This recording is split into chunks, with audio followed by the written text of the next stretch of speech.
How much milk can Evanescia's calcium cannons produce? Kittens, do not worry. I, Mischief, have descended from my goon cave and teamed up with Zenless Zone Zero's milkman once more to finally answer this question. And the number we got was absolutely ridiculous. Now let's dive right into the... To find Evanescia's total breast volume, we use set height geometry to calculate her bust, and under bust to find her cup size. Set height geometry works similarly to a real-world method called BIVE, which means breast idea volume estimator. Instead of real photographs, we used her official set height sheet. We then insert their height into the calculator and use the visible measurements to estimate volume and cup size. This means we gotta find Evanescia's height so set height can properly scale the sheet. After comparing and measuring Evanescia against March 7th and Kafka, the character screen is not accurate by the way, I'm gonna keep it a stack. We finally settled on Evanescia being 169 centimeters with heels. Once we enter her height and adjust the lines, our set height tool goes to work. For Evanescia, we got an underbust of 34.1 centimeters and a bust of 57.7 centimeters. That's a 23.5 centimeter difference. Wow, the more you know. Just like real measuring tape, the bigger the difference, the bigger the cup, okay?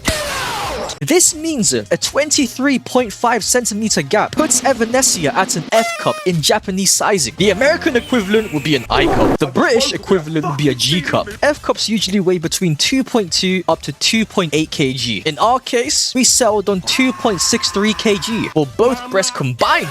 The best data we have so far comes from a 2005 study by Donna Ramsey in their Journal of Anatomy. She and her team looked at 21 fully lactating women and found that the glandular tissue makes up, on average, 63% of the total breast volume, with a standard deviation of 9% that ranged from 46% all the way up to 83%. Now, since Evanescia is an emanator of abundance, we're going to assume that 83% of Evanescia's total breast mass consists of fibroglandular tissue, while the remaining 17% is adipose tissue. So our next step is multiplying 0.83 by 2,630 grams, which gives us 2,182.9 grams of glandular tissue. To find our adipose tissue, we multiply 0.17 by 2,630 grams once more, which gives us 447.1 grams of adipose tissue. Glandular tissue and adipose tissue do not have the same density. Each one has to be converted separately. Fibroglandular tissue usually sits around 1.04 to 1.06, while adipose tissue is closer to 0.92 up to 0.94 grams per milliliter. For Evanescia, we set her fibroglandular density at 1.08 grams per milliliter and her adipose tissue at 0.88 grams per milliliter. Since Evanescia is an emanator of abundance, we slightly increase the glandular density to account for that. So our next step is converting each tissue into volume. So we do 2,182.9 grams divided by 1.08 grams per milliliter, which gives us 2,021.2 milliliters of glandular tissue. Next, we do this for her adipose tissue now. So we divide 447.1 grams by 0.88 grams per milliliter, giving us 508.07 milliliters of adipose tissue. Adding both of our answers together gives us a total breast volume of 2,529.3 milliliters. Now, we move on to the actual milk production. Only the glandular tissue contains the alveoli and lactocytes that make milk, so only the 2,182.9 grams of glandular tissue count. And this is where Malcolm Pica, our good friend, comes in. He researched the secretion rate of glandular tissue and found that it averages about 1.5 milliliters of milk per gram of glandular tissue per day. Pica, 1977. Using the average rate of Pica's work, we use 1.5 milliliters per grams per day and multiply that by 2,182.9 grams, which gives us 3,274.4 milliliters per day. For the theoretical maximum under full stimulation, we'll be using 2 milliliters per gram per day instead. So we multiply 2,182.9 by 2, giving us 4,365.8 milliliters per day. Gooners and goonettes, Evanescia has an average output of 3.3 liters per day and the theoretical maximum of 4.4 liters per day. For the love of God! I've also taken the liberty of calculating Evanescia's milk production per hour, per minute, and per second for both rates, and this is what I found. Now, if you join my Discord, it could be yours.